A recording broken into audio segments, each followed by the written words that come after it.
சிவா என்ன பண்றீங்க? பீய தொட்டி என்னையே அடிச்சுக்கிறேன் சார், அப்பதான் எனக்கு புத்தி வரும்.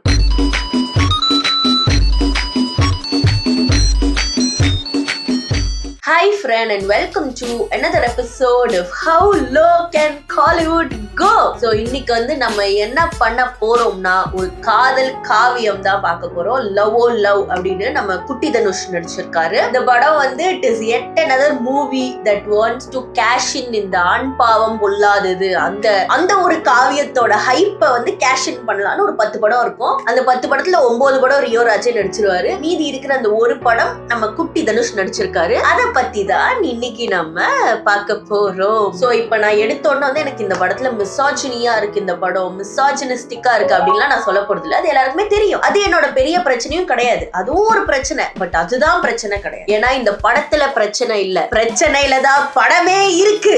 இதே மாதிரி ஒரு டைலாக் அந்த படத்துல வச்சிருப்பாங்க, உங்க லவ்ல அப்படி என்னதான் பிரச்சனை? லவ்ல பிரச்சனை இல்ல சார், பிரச்சனையில தான் லவ்வே. இந்த உலகம் லவ்ல பிரச்சனை இல்ல சார், லவ்வே பிரச்சனை தான். அண்ட் அவன் இத சொல்றது எனக்கு பிரச்சனை இல்ல, அந்த ஹீரோ இத சொல்றது எனக்கு பிரச்சனை இல்ல. The premise that is set, அவர் என்னெல்லாம் சொல்லி இத கொண்டு வராருன்றது வெரி annoying. நான் வந்து ஸ்பாயிலர் அலர்ட் ஒன்று தான் கேடு இந்த படத்துக்கு. பட் இது எப்படி ஆரம்பிக்குதுன்னா, அந்த பொண்ணு வந்து இந்த பையன் என்ன விட்டு போயிட்டான் மேம் அப்படி சொல்லி ஒரு மாதர் சங்கம்ல கம்ப்ளைண்ட் பண்ணி, அவங்க போலீஸ்ட கம்ப்ளைண்ட் பண்ணி போலீஸ் இந்த பையனை புடிச்சு வச்சுக்கிறாங்க. புடிச்சு வச்சுக்கிட்ட உடனே அவர் வந்து அந்த பையன் வந்து இந்த மாதிரி இந்த பொண்ணு தான் என்ன டார்ச்சர் பண்ணிடுச்சு, என்ன ஏடிஎம் மாதிரி யூஸ் பண்ணிடுச்சு, என் வாழ்க்கையே கெடுத்துருச்சு, L3 கொடுங்க, லவ் லீவிங் லெட்டர் அப்படிலாம் மாஸ்க் காமிச்சிட்டு இருந்தாரு அங்க உட்காந்து பேசி. அப்போ வந்து மாதர் சங்கம் என்ட்ரி கொடுக்குறாங்க. வேணும்னே உங்களை இரிட்டேட் பண்ணி ரேஜ் பைட் பண்ணணும் அப்படின்னு வனிதா அக்காவை வந்து அந்த மாதர் சங்கம் லீடரா போட்டு இரிட்டேட்டிங்கா பேச வச்சிருக்காங்க. இவங்க வந்து உள்ள வந்த உடனே இவர் ஒரு பெரிய மோனோலாக் கொடுக்குறாரு. சரி, என் வாழ்க்கை நாசமா போயிடுச்சு, என் வாழ்க்கைக்காகவும் கேளுங்க அப்படின்னு அவர் ஏதாவது சொன்னா கூட எனக்கு பிரச்சனை இல்லை. அந்த மாதிரி ஏதோ எதிர்பார்த்தேன். he will be going on like போரூர்ல ஒரு ரேப் நடந்துருச்சு குழந்தைக்கு, அதெல்லாம் கேட்க மாட்டேன்றீங்க. இங்க முந்திரி கொட்ட மாதிரி தேவையில்லாததுக்குலாம் வந்து சனியனுங்க. ஒருத்தன் 7 வயசு குழந்தைய ரேப் பண்ணி கொண்டான். அந்த நாயை ஏன் வெளில விட்டீங்கன்னு உங்க கோர்ட் வாசலையும் ஸ்டேஷன் வாசலையும் போய் நிக்கல. பார்த்தாலும் தேவையில்லாத விஷயத்துல மூக்க நடிச்சு முன்னாடி நின்று 7 கூட்டுறது இந்த சனியனுக்கு வேலையா போச்சு. 5 minutes into the movie இவரோட இந்த அல்லிசில்லு பிரச்சனையோட ஒரு ரேப்ப கம்பேர் பண்ணி மாஸ் காமிக்கிறதுக்காக மாதர் சங்கத்தை சனியனுங்க அப்படின்னு கத்திட்டு இருக்கா. That is all I wanted to know. அப்பவே அந்த படத்தை மூடி வச்சுட்டு நான் நிம்மதியா வாழ்ந்திருக்கலாம். But that is not me. I will torture myself எங்கெல்லாம் சான்ஸ் கிடைக்குதோ. அதனால ஃபுல் படத்தை பார்த்தேன். அண்ட் இதுல என்ன பிரச்சனைனா, நீ புலம்பு, என்ன வந்து இவங்க ஏமாத்திட்டாங்க, இப்படி பண்ணிட்டாங்க அப்படி பண்ணிட்டாங்கன்னு புலம்புங்க, தப்பே கிடையாது. நீ புலம்புறதுக்கு இந்த கம்பேரிசன் இந்த மாதிரி சீரியஸ் இஷ்யூஸோட கம்பேர் பண்ணி தான் உனக்கு ஃபயர் அவுட் ஆகணுமா? சும்மா வாய வச்சுட்டு ஃபயர் விட முடியாது அவனால. இது ஒரு வேலிட் கம்பேரிசன்.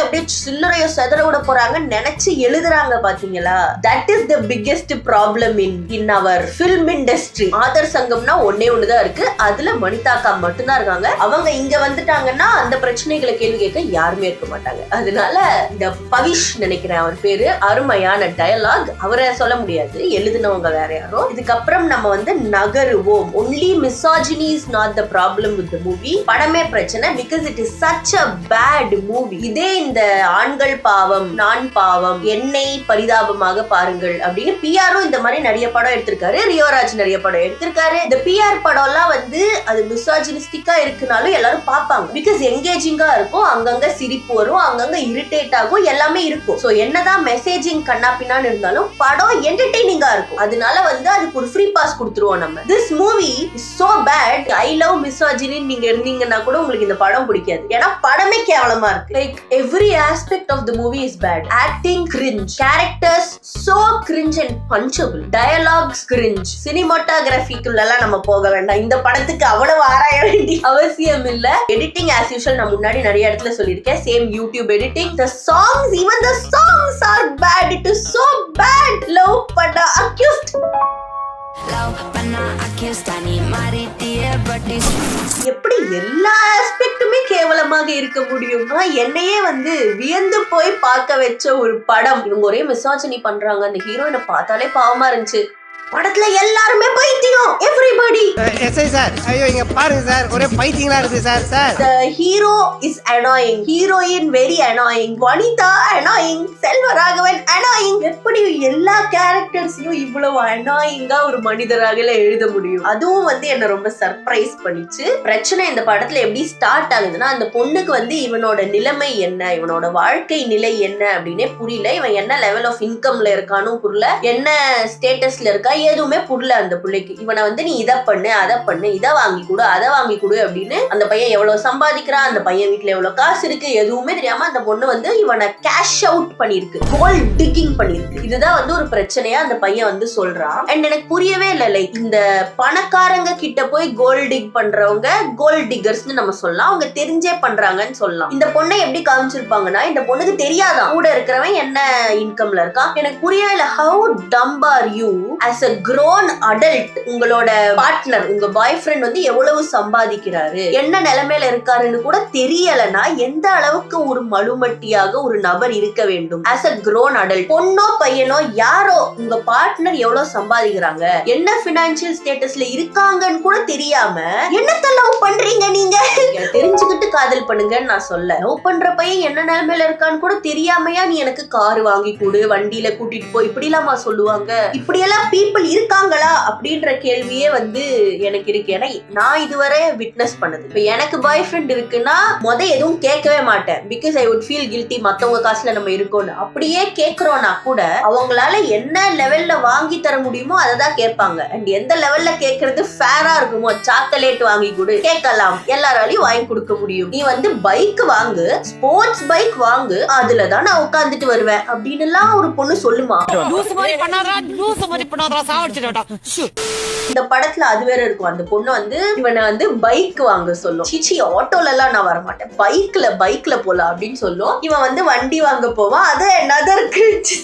இந்த படம் ஃபுல்லா நான் புலம்பிட்டு தான் இருக்க போறேன் இந்த வீடியோ ஃபுல்லா. பட் பாருங்க, தப்பு கிடையாது. அவன் அந்த பொண்ணு வண்டி கேக்குமா, அப்ப அவன் வீட்டுல இல்ல கடன் வாங்கி வண்டி வாங்கலான்னு போவான். அவங்க அப்பா கிட்ட சொல்லிட்டு இருப்பான், இந்த மாதிரி நான் வண்டி வாங்கணும்பா அப்படின்னு. சரின்னு அவங்க அப்பா சொல்லுவாரு, நீ வண்டி வாங்குறது எனக்கு தப்பா படலப்பா, நீ கடன் வாங்குறதுதான் எனக்கு தப்பா படுது, ஏன்னா நம்ம தான் மிடில் கிளாஸ் ஆச்சு அப்படின்றாரு அவரு. அது எனக்கு அந்த படம் பார்க்க எப்படி இருந்துச்சுன்னா, ஒரு மிடில் கிளாஸா வாழாத நபர் மிடில் கிளாஸ வச்சு படம் எடுத்தா எப்படி இருக்கும் அப்படி இருந்துச்சு. ஏன்னா என்னை பொறுத்தவரை ஒரு ஆவரேஜ் மிடில் கிளாஸின் பேசிக் சாராம்சம் இஸ் கடன் வாங்குறது. நமக்கு பைக் வேணுமா, கார் வேணுமா, வீடு வேணுமா, எப்படியாச்சும் லோன் வாங்கி லோன் போட்டாச்சும் சொந்த வீட்டுல இருந்துடணும், லோன் போட்டாச்சும் சொந்த வண்டி வாங்கிடணும், இப்படிதான் நம்ம யோசிப்போம். வாடகை வீட்டுல இருக்க வேண்டாம், ஒரு சொந்த வீடு வேணும், லோன் போட்டாச்சும் வாங்கிடலாம் தான் யோசிப்பாங்க. லோன் இல்லாம வாழலாம் அப்படின்னு வாழவே முடியாது ஒரு மிடில் கிளாஸ்னால. அதனால எனக்கு புரியவே இல்லை அவர் எங்கேருந்து இது சொன்னார்னே. பட் நம்ம எல்லாம் மிடில் கிளாஸ்னால லோன் எல்லாம் வாங்க கூடாதுப்பா அப்படின்னு எங்கேருந்தோ காசு எடுத்து கொடுக்குறாரு. அந்த பையன் போறான், அது கூட ஓகே, ஏன்னா ஸ்கூட்டி வாங்குற அளவுக்கு காசு இருக்கு மிடில் கிளாஸ்ல, தட் மேக் சென்ஸ். அந்த ஃபோர்ஸ்ட் மிடில் கிளாஸ் திணிப்பு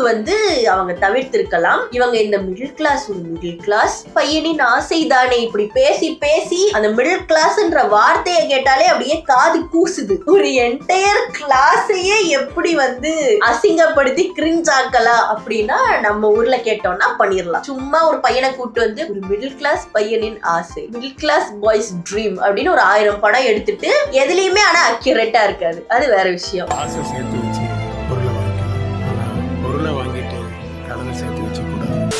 அதை நம்ம கடந்து போயிடலாம். வண்டி வாங்க போறானா, அங்க போய் ஒரு ஸ்கூட்டி பாக்குறான், அந்த பொண்ணுக்கு போன் பண்றான். ஸ்கூட்டியா, ஸ்கூட்டில எல்லாம் வரேன்னா சொல்லு, நான் எனக்கு வண்டியே வேணாம், நான் ஆட்டோலயே போய்க்கிறேன், நான் பைக்ல தான் வருவேன் அப்படின்னு. எனக்கு புரியல, நீ வண்டி வாங்கல, அந்த புள்ள காசு கொடுத்து நீ போய் வாங்கிட்டு வான்னு சொல்லுதுன்னா, வண்டி வாங்குங்க, ஸ்கூட்டி வாங்குங்க, பிளேன் வாங்குங்க, என்ன வேணா வாங்குங்க, உன் காசுல வாங்கல. இது என் பாய் ஃப்ரெண்டோட பைக்ல உட்காந்து போகணும் அப்படின்னு ஆசை இருக்கிறது வேற, பைக்ல தான்டா வருவேன் அப்படி சொல்றது வேற. How do you do that? அந்த பையன் காசு இல்ல, காசு இருக்கிறவங்க கிட்ட நீ ஸ்கூட்டிக்கு பைக்கே வாங்கலாமேன்னு சொன்னா அது டிஃபரெண்ட். அவன்கிட்ட ஆல்ரெடி காசு இல்ல, அது ஆனா அந்த பிள்ளைக்கு தெரியாதுன்னே வச்சுப்போம். அவன் ஸ்கூட்டி வாங்க போறான், இதுதான் வேணும், பைக் இல்லன்னா நான் உட்காரவே மாட்டேன், இப்படி எல்லாம் சொல்றாங்களா? அண்ட் இப்படி எல்லாம் சொல்றாங்களா கூட இருக்கலாம், ஏன்னா நான் இப்படி கேள்விப்பட்டது இல்ல, என் ஃப்ரெண்ட்ஸ் யாருமே அப்படி கிடையாது, அதனால நான் எக்ஸ்போஸ் ஆனது. பட் அப்படியே சொல்ற ஆளுங்க இருக்காங்கன்னே வச்சுப்போம். Why would you date them? இவ்வளவு என்டைட்டில்டா இருக்கிறவங்க எல்லாம் எதுக்கு நீங்க காதல் பண்றீங்க? எனக்கு புரியவே, எனக்கு முதல்ல இருந்தே புரியாத விஷயம் அதான். இந்த ஹீரோயின் கேரக்டரை எதுக்கு ஒரு மனிதர் காதல் பண்றாங்க? இந்த ஹீரோயின்லாம் எனக்கு ஃப்ரெண்டா இருந்துச்சுன்னா கூட நான் வந்து லூசாடினி அப்படின்னு கேட்டு நான் டென்ஷன் ஆயிருப்பேன். எப்படி இப்படி ஒரு எதுக்குமே அவேர்னஸே இல்லாத ஒரு பிள்ளைய ஒருத்தங்க காதலிக்கிறாங்க. she doesn't even act like an adult. so இது மாதிரி அந்த புள்ள பைக் தான் வேணும்னு இங்க வாழ்ந்து அங்க வாழ்ந்து பர்ஃபியூம் வாங்கி கொடுந்து இது வாங்கி கொடுந்து இதெல்லாம் நடக்குது. இதெல்லாம் நடந்த அப்புறம் அந்த பையன் வந்து he did not leave her like a normal person. instead அவர் என்ன பண்றாருன்னா ஒரு சாடிஸ்டா மாறுறாரு. நான் உனக்கு பண்ணதெல்லாம் எனக்கு பண்ண சொல்லுங்க மேடம் ஒரு 4 மாசம் அப்படின்றாரு. அது ஓகே. அதுல அந்த அந்த ஃபெமினிஸ்ட் மாதர் சங்கம் வனிதா அக்கா goes to her and says இதுக்கெல்லாம் ஒத்துக்காதடி, பசங்க பண்றதெல்லாம் நம்மளால பண்ணவே முடியாது.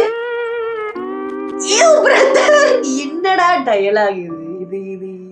இந்த ஒரு டயலாக ஒரு பெண்மணி சொல்லி நான் என் வாழ்நாளில் கேட்டதில்லை, கேட்கவும் போறதில்லை. because this is not a woman talking, this is a guy's fantasy talking through Vanitha அக்கா. பையன் பண்றதெல்லாம் நம்மளால பண்ணவே முடியாதுடி, look at our feminist dog. but anyways அவங்க வந்து அப்படி சொல்றாங்க. அது எனக்கு புரியவே இல்லை. அப்போ வந்து அந்த பொண்ணு பண்ணதெல்லாம் கரெக்ட்ன்ற மாதிரி தான் வனிதா அக்காவும் சொல்றாங்களா? பசங்க அதெல்லாம் பண்ணுவாங்க, நம்ம யாருமே அதெல்லாம் பண்ண தேவையில்ல. that is the point. லூசு மாதிரி கூட இருக்கிறவன் என்ன நிலைமையில கூட இருக்கான்னு தெரியாம அதெல்லாம் அந்த பையன் பண்ணுவானா? அந்த பையன் பண்ற மாதிரி இந்த பொண்ணால பண்ண முடியாதா? யாருமே அதெல்லாம் பண்ண வேணாங்க. எதுக்குங்க பண்ணணும்? எதுக்குடா பக்கெட்ல தண்ணி? ஐயோ என்ன டென்ஷன் பண்ண. அதுக்கப்புறம் வந்து நான் பண்றதெல்லாம் நீ எனக்கு பண்ணணும் அப்படின்னு சொல்லி போற வர இடத்துல எல்லாம் அவளையே வண்டியில கூட்டு போக சொல்லுவான், நீ தான் ஓட்டணும் அப்படின்னு சொல்லி. and then for some reason he takes her to a wine shop and says உள்ள போய் சரக்கு வாங்கிட்டு வா. இந்த பையன் போய் சரக்கு வாங்கிட்டு வந்து கொடுத்தானா அந்த பொண்ணுக்குன்னு எனக்கு தெரியல. நான் பண்ணதெல்லாம் நீ பண்ணுன்னு சொல்றது எனக்கு அந்த இடத்துலதான் ரொம்ப இடிச்சுது. நீங்க லவ் பண்ண பொண்ணு தானே, அதுவும் அந்த பொண்ணுக்கு நீங்க என்ன நிலைமையில இருக்கீங்கன்னு கூட தெரியாம லூசு மாதிரி இருக்கிற பொண்ணையே லவ் பண்ணிருக்கீங்க. அப்படி நீங்க லவ் பண்ற பொண்ண it was a crowded wine shop. எனக்கு அது பார்க்கவே பயமா இருந்துச்சு. படத்துல அதுக்குள்ள பூந்து போய் நீ வாங்கிட்டு வா அப்படின்னு இவங்க ஜோக் போடுறாங்க. இப்ப புரியுதா ஆண்களின் வலி? who asked you? யார் உங்களை ஃபோர்ஸ் பண்றா அந்த கூட்ட வைன் ஷாப்ல நின்னு பாட்டில் வாங்கிட்டு வாங்கன்னு? இதெல்லாம் ஒரு ஸ்ட்ரகிளா? பாட்டில் கிடைக்கலன்றதுலாம் ஒரு ஸ்ட்ரகிளா? இந்த ஸ்ட்ரகிள் அந்த பொண்ணு கோ த்ரூ வேற பண்ணணுமா? அந்த பசங்களுக்கு நடுவுல இடிச்சு அந்த பொண்ணு போயிட்டு வருது, இவன் வேடிக்கை பார்த்துக்கிட்டு இருக்கான். let her get harassed அப்படின்னு நீங்க உட்கார்ந்துகிட்டு இருக்கான். இந்த பையன் நிஜமாலே அந்த பொண்ணை லவ் பண்ணாந்தானா அப்படின்ற ஒரு சந்தேகம் இந்த இடத்துல நமக்கு வருது. அந்த பொண்ணு பைத்தியமா? ஆமா. அதை லவ் பண்ணிருக்க கூடாதா? ஆமா. பட் நீ லவ் பண்ணேன்னு சொல்றல, லவ் பண்ண பொண்ணு அம்மாவை இப்படிதான் தூக்குவியான்ற மாதிரி இந்த மாதிரி வைன் ஷாப் லைன்ல தான் அனுப்புவீங்களா? பையன் பொண்ணு யாருமே அந்த லைன்ல போக கூடாது. அது பார்க்கவே பாவமா இருக்கும், அது பார்க்கவே ஒரு மாதிரி டெரரா இருக்கும். அந்த லைன்ல கேர்ள் ஃப்ரெண்ட் அனுப்பிட்டு போய் வாங்கிட்டு வா. ஓ இந்த பிராண்ட் கிடையாது அந்த பிராண்ட் வாங்கிட்டு வா. do you actually love her or சும்மா கூட வச்சுட்டு சுத்திட்டு இருந்தீங்க? because anybody who loves their partner would not do that to them. எனக்கு அது புரியவே இல்ல. பட் எனிவேஸ் இந்த பையன் வந்து நான் காதல் என் காதல் ரெசிப்ரோகேட் பண்ணு அப்படி சொல்றேன்னு சேடிஸ்ட் மாதிரி பண்ணிட்டு சுத்திட்டு இருப்பா. இது வந்து ஒரு அரை மணி நேரம் நடக்கும். அதுக்கப்புறம் அந்த பொண்ணோட அம்மா என்ட்ரி கொடுப்பாங்க. another very annoying character. அந்த பொண்ணு என்ன பண்ணிச்சுன்னு தெரியாது, அந்த பொண்ணு இவங்க கூட ஏன் போச்சுன்னு தெரியாது, ஒண்ணுமே தெரியாது. பையனை போடுங்க ஜெயில போடுங்க, பையன் அப்பா கிட்ட போய் என்னையா புள்ள வளர்த்திருக்க, என்ன நடந்துச்சுன்னு ஒரு வார்த்தை கூட கேட்காத மதர். ஒருத்தன் கூட பொண்ணு ஓடி போயிடுச்சுன்னா ஏண்டி போனேன்னு ஒரு வார்த்தை கூட கேட்காத ஒரு மதர். எனக்கு புரியலங்க. சிறுப்பால அடிச்சிருப்பாங்க சில வீட்டுல எல்லாம். அது கரெக்ட்னு நான் சொல்லல, பட் அதுவாச்சும் ரியலிஸ்டிக்கா இருந்திருக்கும். அந்த பொண்ணை ஒரு வார்த்தை கூட கேட்காம நீ வாடா செல்லும் அப்படின்னு கூட்டு போயிட்டு பையன் மேல கேச போடுங்க அப்படின்னு. அந்த பொண்ணை அடிக்கல உதைக்கல ஓகே வேலிட். அந்த பொண்ணு கேள்வி கூட கேட்கல இவங்க, நீ ஏமா போன, நீ என்னமா பண்ண. இல்ல அந்த பொண்ணு பெருமையா வேற சொல்லுது, அவன் வந்து எத்தனை வாட்டி அவன் இவ்வளவு செலவு பண்ணான்னு அவங்க வீட்டுல எல்லாம் அவனை அசிங்கப்படுத்தினாலும் என்னாலதான் செலவு பண்ணான்னு அவன் என்ன மாட்டியே விடல மேடம். இந்த மாதிரி ஒரு பையனுக்கு எங்க கிடைப்பான் அப்படின்னு இந்த பொண்ணு சொல்லிட்டு இருக்கு. அப்போ உனக்கு தெரியுது நீ பண்ணது தப்புன்னு உனக்கு தெரியுது. தெரியாம பண்ணிட்டு இருந்தான்னு காமிச்சிட்டு இருந்தது கூட அதுவே அனாயிங்கா இருந்துச்சு. தெரிஞ்சே பண்ணான்னு காமிச்சதுக்கு அப்புறம் both the hero and heroine seemed like villains in the movie. அப்ப யார் இதுல பாவம்? நம்ம தான். இத பாக்குறவன் தான் பாவம். இதெல்லாம் நடந்த அப்புறம் இந்த பொண்ணு இதெல்லாம் பண்ணும், அந்த பையன் அந்த பொண்ணை டார்ச்சர் பண்ணுவான். அதுக்கப்புறம் வந்து நாங்க எங்க 2 பேரையும் புரிஞ்சுக்கிட்டோம் அப்படின்னு வந்து நிப்பாங்க. பார்த்தா யாருமே யாரையுமே புரிஞ்சுக்கிட்டு இருந்திருக்க மாட்டாங்க. அந்த பொண்ணு அவன் ஏன் அவ்வளவு கஷ்டப்பட்டான்லாம் புரிஞ்சிட்டு இருந்திருக்காது. அந்த பொண்ணு வந்து சரி அவன் பண்ணதெல்லாம் நான் திருப்பி பண்ணிட்டேன், சே ரகு இவ்வளவு பாவம் இல்ல அப்படின்னு இருக்கும். அந்த பையன் வந்து கடைசி வர அந்த பொண்ணு வந்து பைத்தியம் தான் அப்படின்னு தான் சொல்லிட்டு இருப்பாங்க கடைசி வரை, which is fair. and அதுக்கப்புறம் அவங்க ஏன் ஒண்ணு சேருவாங்க, எதுக்கு ஒண்ணு சேருவாங்க, ஒண்ணுமே ஒண்ணுமே புரியாது. You two should not be together. On the contrary, இவங்க 2 பேரும் ஒன்னா இல்லனா அவனால வேற பொண்ணு பாதிக்கப்படும், அந்த பொண்ணுனால வேற பையன் பாதிக்கப்படுவான், அதனால நீங்க 2 பேரும் ஒன்னாவே இருங்க அப்படின்னு ஒரு பாயிண்ட்ல தோணுச்சு எனக்கு. இந்த படமும் வந்து ரொம்ப பிரெடிக்டபிளான டெம்ப்ளேட் தான். 2 hours of literal shit and tomfoolery. கடைசி 5 minutesல வந்து மெசேஜ் வச்சிருவாங்க. மெசேஜ் அப்படின்னு சொல்லி இந்த படத்தை நல்ல படம் அப்படின்னு காமிச்சிருவாங்க. அந்த பையன் கடைசி வர அந்த பொண்ணு புரிஞ்சுக்கிட்டுலாம் ஒண்ணும் இருக்காது. இன்னொரு பொண்ணு இருப்பாங்க அந்த பையனோட குரூப்ல. அந்த பொண்ணு வந்து அவன் ஹஸ்பண்டே தப்பா பேசியிருப்பாங்க. அப்ப அந்த பொண்ணு வந்து சொல்லும், ஏன்டா அந்த பசங்க எல்லாம் இப்படி இருக்கீங்க, உங்களை நம்பிதானே நாங்கெல்லாம் வரோம் அப்படின்னு அந்த பொண்ணு சொன்னோன்னா அந்த பையனுக்கு அப்படியே தோணிடுது, காஞ்சனாக்காவும் பாவம் தான்லமான்ற மாதிரி, பெண்களும் பாவம் தான்ல அப்படின்னு அந்த பையனுக்கு தோணுது. ஆனா ஏன் தோணுது, அதனால ஏன் அந்த பொண்ணு கூட சேர்றான்னு எனக்கு புரியல. கஷ்டப்பட்டது இந்த பொண்ணு, அவனோட ஃப்ரெண்டு. அவ இன்னும் அப்படியே தான் இருக்கா. அவ கூட ஏன்டா போய் சேர்ற? she is still that entitled girl. and இவன் கூட ஏன் அந்த பொண்ணு இருக்குன்னு எனக்கு தெரியல. அந்த பொண்ணுக்கு வந்து ஒரு வழியா தெரிஞ்சிருச்சு இப்படிதான். அந்த பொண்ணு ஒரு பீரியட்ல வந்து இவன் கிட்ட என் பின்னாடி என்ன துரத்திட்டு வராங்க, நிஜமாலே யாரும் துரத்திட்டு வந்திருப்பாங்க அப்படின்னு பயத்துல அந்த பொண்ணு வந்து பேசும். அவன் வந்து என்ன நாடகம் போடுறியா, ஆண்கள் சொன்னாலும் நோ மீன்ஸ் நோ தான். நோ மீன்ஸ் நோ எங்க இருந்துடா வந்துச்சு? இந்த படத்துல ஒரு மீனிங்ஃபுல்லான இடத்துல கூட அந்த நோ மீன்ஸ் நோவை சொருகி இருந்திருக்கலாம். ஆனா அப்படி சொருகல. Absolute shit spot to place that dialogue. ஒண்ணுமே நடந்திருக்காது. அந்த பொண்ணு பயத்துல வந்து அவனை கட்டி பிடிச்சிருக்கும். அவன் வந்து ஆண்கள் சொன்னாலும் நோ மீன்ஸ் நோ தான். நோ மீன்ஸ் நோனா பொண்ணுங்களுக்கு மட்டும் தானா? ஏன் பசங்களுக்கு இல்லையா? சும்மா மாஸ் காட்டுறேன் ரிவர்ஸ் த ஜெண்டர்ஸ் அப்படின்னு அங்கங்க நிறைய அனாயிங்கான மேட்டர்ஸ் பண்ணிருப்பாங்க. and that is the thing, இந்த 2 hours full of annoying things and last 5 minutes message தான் PR எல்லா படத்துலயும் பண்ணிட்டு இருக்காரு. it is successful. 100 crores அடிக்குது. ஏன்னா he kept that shit entertaining. என்னதான் அது நல்லா இல்லனாலும் என்டர்டெய்னிங்கா இருந்தனால நம்ம வந்து PR மாஸ்டா அப்படி இருக்கோம். இந்த படம் அத கூட பண்ணாதனால misogynistic peopleக்கு கூட இந்த படம் பிடிக்காது. ஏன்னா இந்த படத்துல மிசாஜினி மட்டும் பிரச்சனை கிடையாது, படமே கேவலமா இருக்கு. ஆரம்பிச்ச இடத்துல வந்து முடிச்சிட்டேனா எப்படி?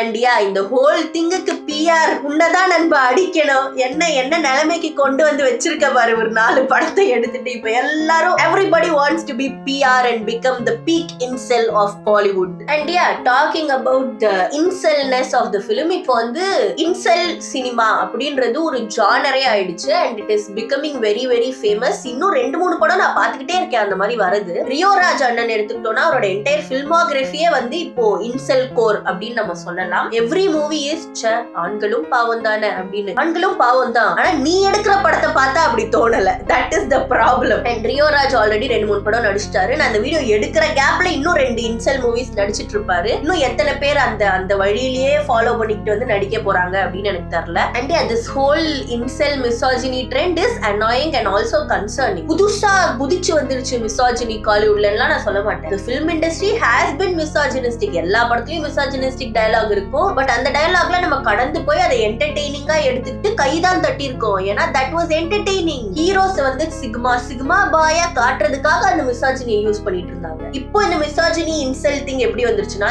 ஆண்களும் பாவம், நாங்களும் பாவம், நாங்க தான் பாவம், இப்படி எல்லாம் எடுத்துட்டு இருக்காங்க. அண்ட் ஆண்களின் பிரச்சனையை சொல்றது தப்பே கிடையாது. ஏன்னா அப்படி சொல்ற மூவிஸ் ரொம்ப கம்மி. சொல்ற மூவிஸ் வரணும். ஆனா இந்த படம் வந்து ஆண்களின் பிரச்சனையை சொல்ல வர படம் இல்ல. பெண்கள் ஜாலியா இருக்காங்க, நாங்க கஷ்டப்பட்டு இருக்கோம். இது ஒரு வைத்தெரிச்சல் பாயிண்ட் ஆஃப் வியூல இருந்து வர படமா இருக்கு. இந்த குடும்பஸ்தன்லாம் எடுத்துக்கிட்டோம்னா அந்த படத்தையே நிறைய பேர் கோட் பண்ற மாதிரி இருக்கும். பிகாஸ் அதுதான் ஆண்கள் பிரச்சனைய சொல்ற படங்கள் கம்மி. அப்படி கரெக்டா சொன்ன படத்துல வந்து குடும்பஸ்தன் ஒருத்தன். அதுல வந்து அந்த ஹீரோ பிரேக் டவுன் ஆகும்போது இவ்வளவுதான் நான் அப்படின்னு அந்த பர்சன் தூக்கி போடும்போது எவ்ரிபடி ஃபீல்ஸ் தட். ஏன்னா அந்த பையனோட நிலைமை எல்லாருக்குமே இருக்கிற நிலைமை, அது ரிலேட்டபிளாவும் இருக்கும். அது வந்து that is a real struggle, that is an actual struggle a guy faces. இந்த படம்லாம் ஒரு ஸ்ட்ரகிள்னு ஒண்ணு எடுத்துக்கிட்டு அதை காமெடியாக்கி கமீடிக்கா சொல்றது தப்பு இல்ல. பட் அத வந்து ஒரு பிரச்சனையே இல்லாத மேட்டர் எடுத்துட்டு வந்து பிரச்சனையே விட்டான், அவன் தெருவோரமா கிடக்கான் பிரச்சனை, அந்த பொண்ணு அடிக்க ஆரம்பிச்சிருவாங்க. இவ இப்படி பண்ணிட்டா, அவ அப்படி பண்ணிட்டா, ஒட்ட அடிங்கடா அடிடா அவள அப்படின்னு ஆரம்பிச்சிருவாங்க. அந்த படம் ஃபுல்லா அந்த பொண்ணையே அப்படி இருக்குன்றதுலதான் இருக்குமே தவிர அந்த பையன் கஷ்டப்பட்டானான்றத மறந்துடுவாங்க. சோ அதுதான் ஆண்கள் பிரச்சனை, ஆண் பாவம் பொல்லாதது. எடுங்க, ரியலிஸ்டிக்கா எடுங்க, பிரச்சனைய சொல்ற மாதிரி எடுங்க. உங்க உங்க பிரச்சனையை சொன்னா எதிரில இருக்கிறவங்க பிரச்சனை குப்பை அப்படி எடுக்காதீங்க. That is not nice, that is very selfish of you. And இன்னும் ஒரு படம் வந்து ஹிட் ஆயிடுச்சுனாலே 10 படம் எடுப்பாங்க, 2-3 படம் வேற ஹிட் ஆயிடுச்சு இந்த ஜானர்ல. அதனால இன்னும் எவ்வளவு வருஷத்துக்கு நம்ம இந்த கர்மத்தை பார்த்துட்டு இருக்கணும்னு எனக்கு தெரியல. But it is getting very very annoying and நல்லா கூட இல்ல. இன்ட்ரெஸ்டிங்கா வச்சு நீங்க எடுத்துட்டு இருந்த வரைக்கும் அந்த மிசாஜினி இன்செலிசம் வெளியே தெரியல, அப்படியே கவர் ஆயிடுச்சு. என்டர்டெயின்மெண்ட் கமர்ஷியல் சினிமா அப்படின்ற போர்வையில கவர் ஆயிடுச்சு. இப்போ வந்து அதே திருப்பி திருப்பி திருப்பி பண்ணி அது என்டர்டெய்னிங்காவும் இல்ல, நல்லா உள்ள, கேவலமா இருக்கு. அதனால அந்த ஒரு இன்செல் ஜோக், இன்செல் ஹியூமரை வச்சு கூட உங்களால அந்த படத்தை விற்க முடியாது. ஏன்னா there is no more left. It is annoying. எல்லாருக்குமே it is annoying. Stop with this and மிசாஜினிஸ்டிக்கா எடுறா, மிசாஜினிஸ்டிக்கா படம் எடுங்க, பாக்குற மாதிரி எடுங்க. அந்த நிலைமையில இருக்கோம் இப்ப நம்ம. மிசாஜினி இல்லாம படம் எடுனா முடியல, சரி மிசாஜினிஸ்டா நல்ல படம் எடுனாலும் முடியல. சும்மா இருறனா கேட்கவும் மாட்டேன்ற, என்னதான் பண்றது ஒண்ணு வச்சு. உனக்கு ஆடவும் தெரியல, சரி பேசாம உக்காரானா கேட்கவும் மாட்டேங்கிற. ஓட எல்லாம் எங்களுக்கு தெரியும். இருக்கிற பிரச்சனைய சொல்லணுமா சொல்லணும், பட் இருக்கிற பிரச்சனைய விட்டுட்டு ஃபேண்டசைஸ் பண்ணிட்டு இருக்காதீங்க அப்படின்னு மட்டும் தான் நான் சொல்லுவேன். And yeah, I think that is it. I recommend you all to watch this movie and குட்டி தனுஷ்க்கு என் வாழ்த்துக்கள். Bye bye.